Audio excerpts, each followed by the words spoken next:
علی رسول الکریم اما بعد.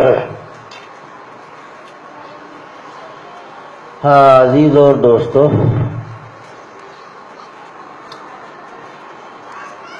اس زمانے کا مزاج اختلاف کا ہے. زمانہ میں اختلاف، جب اختلاف اس کا مزاج ہے تو جو زمانے میں پیدا ہوتے انسانوں میں اختلاف ہو. اور ہمارے حضرات فرمایا کرتے تھے کہ کوئی شکل دنیا میں کسی دوسری شکل سے نہیں ملے جو اس کی شکل ہے، ورنہ تو شناخت اور پہچان ہی ختم ہو جائے. ہر انسان کی شکل، صورت، اس کا چہرہ مہرہ، آنکھ، کان، ناک، قد، رنگ، سب میں اختلاف ملے گا. اسی لیے ہزاروں میں سے اپنے بیٹے کو، اپنے عزیز کو آدمی پہچان لیتا ہے. تو یہ سب اختلاف ہی تو ہے. تو چونکہ زمانے کا مزاج ہی اختلاف کا ہے، اس لیے اختلاف شکل صورت میں، رہن سہن میں، نیک اور برے میں، اچھائی میں، برائی میں، یہ سب میں فرق ہے. تو اختلاف انسان کی بھی فطرت ہے، اختلاف ہوتا. اللہ تعالیٰ نے وَلِذَٰلِكَ خَلَقَهُمْ وَتَمَّتْ كَلِمَةُ رَبِّكَ وَلَوْ شَاءَ رَبُّكَ لَجَعَلَ النَّاسَ أُمَّةً وَاحِدَةً. اگر اللہ تعالیٰ چاہتے تو سب کو ایک ہی دیگر پہ چلا دیتے، مگر اللہ کی منشا جو تکوینی ہے وہ اور ہے. حکمت عملی تو وہی جانتا ہے کیا ہے، ایک دیگر پہ نہیں چلایا. اور حضور صلی اللہ علیہ وسلم کے خاندان میں خاص چچا ابو لہب مرتے دم تک اختلاف کرتے رہے حضور صلی اللہ علیہ وسلم سے. حالانکہ چچا تھے اور حقیقی چچا. روایات میں آتا ہے کہ یہاں حضور صلی اللہ علیہ وسلم کی جب ولادت شریف ہوئی تو خوشی میں سب سے پہلے جب کسی نے خبر سنائی، ایک باندی نے خبر سنائی تھی کہ بھتیجا ہوا ہے، تو خوشی میں اس نے اسی کو لونڈی کو آزاد کر دیا کہ جا تو فی سبیل اللہ آزاد. اس قدر خوشی، مسرت، فرحت ہوئی کہ قیمتی سے قیمتی چیز بھی آدمی خوشی میں لٹا دیتا ہے. مگر جب حضور صلی اللہ علیہ وسلم کی نبوت کا جب اعلان ہوا اور آپ نے کوہ صفا پر کھڑے ہو کر کے اعلان کیا، مشہور واقعہ ہے، کہنے کی ضرورت نہیں ہے، سب لوگ جانتے ہیں اس کو. تو سب سے پہلے مخالفت میں ابو لہب تھے. حالانکہ شروع میں کس قدر انہوں نے خوش آمدید کہا، اور حضور صلی اللہ علیہ وسلم کی پیدائش پر کس قدر خوشی ہوئی ان کو، اور مسرت ہوئی کہ بس کیا پوچھو. لیکن جب اعلان نبوت ہوا تو سب سے پہلے مخالفین میں ابو لہب تھے. تو اختلاف تو زمانے کا مزاج ہے. اور دوستو جب اختلاف مزاج ہے تو لوگوں کے قول و قرار میں بھی اختلاف ہوتا ہے، رہن سہن میں بھی اختلاف ہوگا، کھانے پینے میں بھی اختلاف ہوگا. کسی کو دہی پسند ہے، کسی کو چائے پسند ہے، کسی کو لسی پسند ہے، کسی کو کافی پسند ہے. تو اس اختلاف زمانے کے چونکہ مزاج میں اختلاف ہے تو ساری دنیا میں اختلاف ہے. انبیاء علیہ السلام اس اختلاف کو کم کرنے کے لیے، مٹ تو سکتا نہیں ان سے، لیکن کم کرنے کے لیے اللہ رب العزت ان کو بھیجتے تھے. تو اسی وجہ سے کچھ آدمی بھلے ہو جاتے ہیں. یہ دل کی جو زمین ہے آدمی کے اندر، ہر شخص کی زمین الگ الگ ہوتی ہے، دل ہر ایک الگ الگ ہوتا ہے، گردے جگر الگ الگ ہوتا ہے، جسم جب الگ الگ ہے جیسے ابھی میں نے بتایا تھا تو دل بھی الگ الگ ہوگا. انبیاء علیہ الصلوۃ والسلام جو پیغام لوگوں کے دلوں میں ڈالتے ہیں ظاہر ہے کہ کوئی اسے قبول کرے گا کوئی قبول نہیں کرے گا. کسی کا دل اتنا سخت ہوگا تو وہ مخالفت پر آمادہ ہو جائے گا, دشمنی پر اور حسد پر آمادہ ہو جائے گا. کسی کی دل کی زمین ملائم ہے تو اسے جلدی قبول کر لے گا. کسی کی درمیان کی ہے قبول تو کرتا ہے لیکن ذرا دیر میں کرتا ہے کیونکہ زمین اس کی درمیان کی ہے, نہ زیادہ سخت ہے دل کی زمین اور نہ زیادہ ملائم ہے, تو ذرا دیر میں قبول کرے گا. تو دل کی زمین اسلاف فرماتے ہیں کہ دراصل حضرت آدم علیہ السلام کو جب پیدا کیا گیا تو سارے دنیا کی مٹی کالی مٹی, گوری مٹی, سرخ مٹی, ملائم مٹی, سخت مٹی, بہت ساری چیزیں ہیں, یہ سب مٹیاں تھوڑے ذرات لے کر کے پوری زمین کا جوس لے کر کے حضرت آدم علیہ السلام کو مٹی سے بنایا. تو یہ جو رنگینی دکھائی دیتی ہے کہیں ادھر کے جرمن کے لوگ ہیں تو وہ سفید ہیں, برطانیہ کے ہیں وہ سفید ہیں, ادھر امریکہ کے سفید ہیں, کہیں سرخ ہیں یورپ میں, ادھر چائنا کی طرح کے لوگ کچھ سفید ہیں کچھ کالے, افریقہ میں چلے جاؤ تو کالے ہی کالے ملیں گے آپ کو.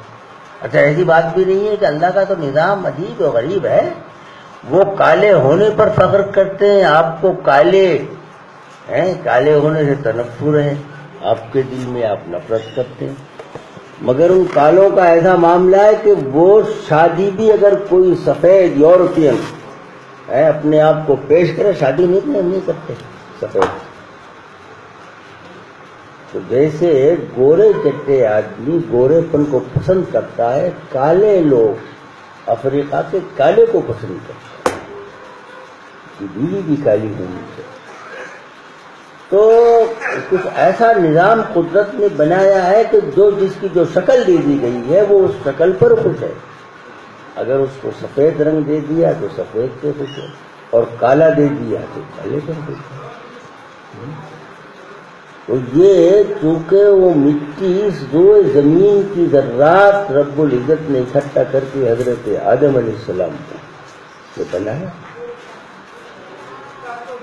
اب میں جس طرف اشارہ کرنا چاہتا ہوں اسلامی معاشرے کی طرف کہنا چاہتا ہوں کہ اسلامی معاشرہ ایک ممتاز معاشرہ تھا, کامیاب معاشرہ تھا. حضور صلی اللہ علیہ وسلم نے ایسی بنیاد ڈال دی تھی کہ سارے لوگ اس معاشرے کو دیکھ کر کے کہ اسلامی معاشرہ میں جذب کشش ہے تو لوگ, تبلیغ کی بات نہیں ہے, تبلیغ تو یہ بعد میں شروع ہوئی, تبلیغ ویسے لوگ اسلامی معاشرے کو, اسلامی ثقافت کو, اسلامی رہن سہن کو, مسلمانوں کو دیکھ کر کے قبیلے گاؤں کے گاؤں مسلمان ہو جاتے. تبلیغ کی ضرورت ہی نہیں, گاؤں کے گاؤں. بلکہ واقعات میں آتا ہے کہ ایک شخص نے, ایک نوجوان نے ایک پورے ملک کو مسلمان کر دیا اپنی صفات کے ذریعے سے, اپنی خوبی اور نیک سیرت کی وجہ سے. پورے ملک کو, اگر جاوا کی طرف جاوا ہے ملک افریقہ کا ایسا ہی ملک ہے, ایک نوجوان نے پورے ملک کو مسلمان کیا. تو حضور صلی اللہ علیہ وسلم نے ایسی تعلیم دی اور لوگوں کے دلوں کو ایسا مانج دیا تھا کہ بالکل شیشہ بنا دیا. دنیا داری کی, دنیا کی حویث, دنیا کی ہرس اور نام کو بھی کوئی چیز نہیں, وہ ان کے دل میں چھوڑ ہی نہیں, کھرچ کے رکھ دیا تھا. اللہ تعالیٰ نے کھرچ کے رکھ دیا تھا. اور یہ مشن تھا, اللہ رب العزت نے آپ کو اسی مشن کو لے کر کے بھیجا. ایک مشن تھا. یہ حدیث میں آتا ہے کہ حضور صلی اللہ علیہ وسلم نے ارشاد فرمایا کہ یا تو یہ مشن میرا پورا ہو جائے, میں اس میں کام آ جاؤں, کی شریعت میں آ جاؤں. جس مشن کو لے کر کے رب العزت نے مجھے بھیجا ہے وہ اس مشن کی تکمیل ہو جائے، وہ مکمل ہو جائے، پورا ہو جائے، اور یا میری جان اس میں چلی جائے، میں پیچھے ہٹنے والا تو نہیں ہوں۔ حدیث میں آتا ہے ایک شخص نے حضور صلی اللہ علیہ وسلم سے درخواست کی، حضور راستے میں چور ڈاکو، اس میں یہ بھی ہے کہ لوٹ لیا مجھے۔ بعض روایت میں آتے کہ انہوں نے اپنا یہ خوف ظاہر کیا کہ صاحب راستے میں امن نہیں ہے، لوٹ ہے، کسوٹ ہے، چوری ہے، ڈاکہ زنی ہے، اب جائیں تو جائیں کیسے، کیسے سفر کریں، بڑا مشکل مسئلہ ہو گیا۔ حضور نے فرمایا کہ اسی مشن کو لے کے تو میں آیا ہوں۔ آپ نے فرمایا کہ میں یہ چاہتا ہوں اور یہ ہوگا انشاءاللہ کہ صنعاء یمن سے ہزاروں میل دور ہے، ایک خاتون چلے گی اپنے اونٹ پہ سوار ہو کر کے حج کرنے آئے گی یا عمرہ کرنے آئے گی، ہزاروں میل کا سفر ہے، تنہا تنہا آئے گی۔ اس لمبے سفر میں حج عمرہ کرنے کے بعد واپس بھی چلی جائے گی، مگر اس طویل عریض سفر میں کوئی نظر اٹھا کے اس کو دیکھے گا نہیں، سنانی۔ اور میں یہ چاہتا ہوں، حضور صلی اللہ علیہ وسلم نے ایسی قوم کے دلوں کو ایسا دھو دیا تھا اور ایسا صاف شفاف بالکل آئینہ بنا دیا تھا کہ زمین عرب میں سب سے زیادہ فتنہ فساد کی سرزمین تھی، اس کو دھو کر کے آپ نے بالکل شیشہ بنا دیا۔ چنانچہ ہے ایسا ہوا، صداقت اس قدر بڑھ گئی تھی، امانت اس قدر بڑھ گئی تھی، اللہ ولی اللہ عمل کر کے دکھایا۔ صحابہ کرام، صحابہ کے بعد تابعین نے، تبع تابعین نے عمل کر کے دکھایا، اس کے بعد بھی حضرات عمل کر کے دکھایا۔ اب آپ اندازہ لگائیے، واقعات تو بہت سارے ہیں۔ ایک صاحب نے مکان بیچا اپنا، جیسے زمین بیچ دیتے ہیں، جائیداد بیچ دیتے ہیں، بیچی رقم اس میں وصول کر لو، ٹھیک ہے۔ اب وہ جس نے مکان لیا تھا وہ نیل کھدوائی، اس نے بھائی زمین لی تھی تو مکان بنائے، اتفاق سے اس میں خزانہ نکل آیا، خزانہ نکل آیا۔ اب ظاہر ہے کہ خزانہ کس کو پیارا نہیں ہوتا، ارے بھائی دولت سے کون انکار کرتا ہے؟ اچھا اس کے گھر میں اس کی خریدی ہوئی زمین، تو وہ آدمی بھاگ کر کے جس سے زمین لی تھی اس کے پاس گیا ہے۔ علم بات کر رہا ہوں کہ حضور صلی اللہ علیہ وسلم نے دل کو ایسا کندن بنا دیا تھا، ایسا شیشہ بنا دیا تھا کہ اس میں غل، کپٹ، ہرس، بخل، ایسی کوئی چیز، حسد، ایسی کوئی چیز رہی نہیں، دنیا کی محبت ہی نہیں ہے، صاف ستھرا دل بنا دیا۔ وہ گیا ان کے پاس، کہنے لگا صاحب میں دیوار وہ کھود رہا تھا نیم ڈالنے کے لیے بنیاد، اس میں یہ ملا ہے، یہ آپ کا ہے، یہ لو بھائی، میں نے تو آپ سے زمین خریدی تھی، میں نے آپ سے یہ تو آپ کا خزانہ ہے، آپ کی زمین میں ملا ہے تو یہ لیں آپ اندازہ لگائیے۔ کہنے لگے حضور میں نے زمین مائے خزانے کے آپ کو بیچ دی ہے، مجھے نہیں چاہیے بھائی، یہ آپ ہی کا ہے، آپ کی زمین نکلا ہے، میں نے زمین بیچی ہے مائے اس میں جو کچھ بھی نکلے، چاہے آپ کو پٹرول نکلے، ڈیزل نکلے، چاہے سونا چاندی نکلے، اس کی سلاخیں نکلیں، میں نے آپ کو سب دے دیا، میں نہیں لینا کہیں۔ اور یہاں دولت سے کتنا پیار ہے۔ وہ نتیجہ یہ ہوا، نہ وہ لینے کو تیار نہ وہ لینے کو تیار۔ وہ تو کہ تمہارا ہے، میں نے ساری زمین بیچ دی تھی، تمہاری بیچی ہوئی زمین میں جو تم نے خریدی تھی اس میں نکلا، نہیں ہے، میرا نہیں ہے۔ وہ یہ کہتا کہ نہیں میں نے زمین دی ہے، یہ نہیں لیا، یہ تمہارا ہے۔ تاریخ میں آتا ہے کہ باقاعدہ مقدمہ ڈالنا پڑا۔ اللہ غنی، عجیب معاملہ ہے، عجیب و غریب معاملہ ہے۔ تو مسلمانوں کو اس طرح سے ان کے دلوں میں اس قدر صفائی اللہ تعالیٰ حضور صلی اللہ علیہ وسلم نے کر دی تھی. اللہ کو بنے. آخر یہ کہ مقدمہ ڈالنا پڑا اور قاضی بھی ہنسے کہ ہاں یہ اچھا معاملہ ہے. دولت کو تو سبھی گلے لگاتے ہیں مگر نہ یہ لے رہا نہ وہ لے رہا. وہ قاضی اسلامی رنگ میں تھا. انہوں نے کہا ایسا ہے کہ تمہارے کتنے اولاد ہیں؟ ان کے لیے ایک لڑکا ہے میرے. انہوں نے کہا تمہارے؟ ان کے لیے ایک لڑکی ہے. کیا صاف ستھرا فیصلہ کیا، واقعات میں آتا ہے. انہوں نے کہا ایسا کرو ایک لڑکا اور لڑکی کی شادی کرو. تو ظاہر ہے کہ وہ دونوں کے حصے میں آئے گا، وہ بھی حقدار ہو جائے گا، یہ بھی حقدار ہو جائے گا، کیونکہ وہ میاں بیوی مل گئے نا. اس کی لڑکی اور اس کا لڑکا وہ بھی اسی میں آ جائے گا. ان نے یہ فیصلہ کیا کہ جی ٹھیک ہے ہم یہ کر لیں گے. بس پھر اب تم لوگوں میں وہ اس کی طرف پھینک رہا ہے، وہ اس کی طرف پھینک رہا ہے. یہ اپنے بچے وارث ہو جائیں گے، تمہاری لڑکی وارث ہو جائے گی، ادھر تو یہ لڑکا وارث ہو جائے گا. اللہ کا احسان. تو ایک مثال نہیں، یہ بہت ساری مثالیں ہیں، بہت ساری مثالیں.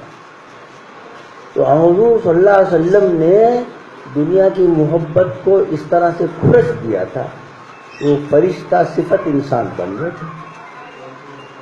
اب جب ہم دیکھتے ہیں مسلمانوں کی زندگی کو تو صاحب ہمیں نہایت افسوس ہوتا ہے، افسوس ہوتا ہے، رنج ہوتا ہے، دکھ ہوتا ہے کہ اسلامی ثقافت کہاں ہے. اور دعویٰ یہ ہے کہ صاحب بہت پکے سچے مسلمان ہیں. اس لیے مسلمانوں کو اپنے اسلاف کی تاریخ دیکھنی چاہیے. تاریخ تو زندہ ہے، ہماری تاریخ بہت روشن ہے. اس تاریخ کو دیکھو، اس کو پڑھو، ان کے کردار کو پڑھو. ابھی زمانے کے ساری باطل طاقتیں اسلام کے خلاف لگی ہوئی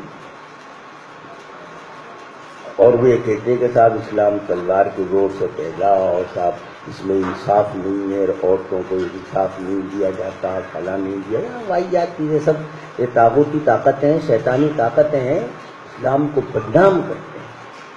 بھائی جو جس کا مقام ہے وہی مقام تو اس کو دیا جائے گا. عورت کا جو مقام ہے وہ عورت کو دیا جائے گا، مرد کا جو مقام ہے مرد کو دیا جائے گا. مرد کو قوامون الرجال قوامون علی النساء، قرآن کی آیت ہے. مرد کو اس کے ذمہ دار بنایا گیا کہ اس کا تحفظ، ظاہر ہے کہ تحفظ عورت کا مرد ہی کر سکتا ہے، عورت خود اپنا تحفظ نہیں کر سکتی. تو اسی کو تو بنائیں گے جو اس کی حفاظت کرے اور اپنی بھی حفاظت کرے. اچھا اگر عورتوں کو بنا دیتے ہیں تو مردوں پر تم سوار رہو، وہ خود بیچاری اپنی حفاظت نہیں کر سکتی. ارے رات دن قصے جو ہمارے زمانے میں ہو رہے ہیں، اگر وہ حفاظت کرتی تو یہ کیوں درد سر ہوتا؟ وہ اپنی حفاظت ہی نہیں کر سکتی تو ذمہ داری اسی پہ تو ڈالی جائے گی جو اپنی بھی ذمہ داری نبھائے اور اس کی بھی ذمہ داری نبھائے. وہ کہتے ہیں کہ صاحب اسلام اس کو آزادی سلب کر لی ہے، گھروں میں رکھتے ہیں، پردے میں رکھتے ہیں. عورت کے مزاج میں یہ نہیں ہے. میں کبھی سوچتا ہوں کہ یہ قصہ کیا ہے، تو معلوم یہ ہوا کہ جب اس کی گہرائی میں جاتے ہیں تو ہمیں یہ اندازہ ہوتا ہے کہ واقعی عورت کو ایسا ہی ہونا چاہیے. نہایت ملائم ہوتی ہے، نرم مزاج ہوتا ہے. ایسا معلوم ہوتا ہے کہ جیسے محبت کی گھٹی پلا دی گئی ہو اس کو، یا محبت کا خمیر، محبت اس کے خمیر میں ملا دی گئی ہو. اتنی نرم مزاج عورت ہوتی ہے. ماں اپنے بیٹے پر پھٹ جاتی ہے. اخباروں میں رات دن آپ نے سنا ہوگا نجیب کی ماں کے اب تک آنسو خشک نہیں ہوئے. تو اس قدر محبت کا جذبہ ہے اور مرد میں وہ بات نہیں ہوتی. ارے بھائی برابر کا جو جس لائن کا ہے اس کا حق اسلام نے دیا ہے. جتنا وہ حقدار بنتا ہے اس کا حق اتنا دیا ہے. عورت کو اس کا حق وہ دیا ہے جتنی وہ حقدار بنتی ہے. دونوں کا خمیر الگ الگ ہے. غور سے دیکھا تو اندازہ یہ ہوا کہ حضرت آدم علیہ السلام کو جو میں نے پہلے بتایا تھا نا سارے زمین کے ذرات، ریت کے ذرات لیے گئے اور اس کا پتلا بنا کر کے حضرت آدم کو بنا دیا گیا، پھر روح اپنی طرف سے ڈال کر کے انسان بن گیا۔ مگر عورت کی تخلیق اور اس کی پیدائش ایسی نہیں ہے، آپ نے سنا ہوگا اس کی پیدائش بھی ایسی نہیں ہے، وہ مٹی کے نہیں ہے۔ اب ہم نے سوچا ہے اس پر کہ یہ کیا قصہ ہے، حالانکہ مرد عورت سے یہ ہریالی جو دنیا میں نظر آ رہی ہے دونوں کے ملان سے ہی تو نظر آ رہی ہے یہ، ورنہ تو انسانیت ختم ہو جائے۔ مگر مزاج میں کتنا فرق ہے، گہرائی میں گئے تو معلوم ہوا کہ حضرت آدم علیہ السلام مٹی سے بنائے گئے اور مختلف مکانوں کے، علاقوں کی، مختلف ملکوں کی مٹی ہے الگ الگ، تو اس میں وہ مٹی کے اثرات ہیں۔ اور دادی حوا کو آپ بھی جانتے ہیں، حضرت آدم کی پسلی سے پیدا کیا، الٹی بائیں پسلی سے پیدا کیا، جو اوپر والی دل کے بعد معلوم ہوا کہ ملائمت وہاں سے آئی ہے، اس میں محبت کا جو پیکر ہے عورت نہایت اچھا نرم، لہجہ بھی نرم ہوتا ہے، اس کا ملائم ہوتا ہے، وہ غصے میں بھی زور سے آواز نہیں نکالتی، آواز میں دمی نہیں ہے اس میں۔ اس حوالے میں جو فرق دکھائی دے رہا ہے اس کی وجہ یہ ہے کہ وہ ذرات سے نہیں، وہ جوس سے پیدا ہوئی ہے، حضرت آدم علیہ السلام کی پسلی سے پیدا ہوئی ہے، کہ جو نرم مزاجی عورت میں آئی ہے اس کی یہ وجہ ہے۔ اب دیکھا دیکھی مسلمانوں نے اپنے معاشرے کو بگاڑ لیا، اب جو دوسرے لوگ ہیں جو غیر مسلم ہیں، جو ان کا معاشرہ ہے وہ مسلمانوں نے لے لیا، ایسی مسلم لڑکیاں ہیں، ایسی مسلم لڑکے ہیں، یہ اب بگڑ رہے ہیں۔ اس لیے اپنی ثقافت کی حفاظت ضروری ہے۔ ایمان، اسلام، یہ ساری چیزیں صرف نام نہیں ہے، اس کے اثرات ہوتے ہیں آپ کی ثقافت پر بھی حاوی ہے۔ اسلام چاہتا ہے اسلامی ثقافت۔ بھائی ہم کون سے محتاج ہیں؟ کیا ہمارے پاس یہ ثقافت کا خزانہ نہیں ہے؟ معاشرت کا خزانہ ہمارے پاس نہیں ہے؟ ہر ایک کا الگ الگ طریقہ ہے زندگی گزارنے کے، جتنے بھی معاملات ہیں بالکل یعنی الگ تھلگ ایک ممتاز طریقہ ہے اسلام کے پاس، نکاح کا، بیاہ شادی کا، ازدواجی زندگی گزارنے کا ہے، اس طرح سے زندگی گزاری جائے۔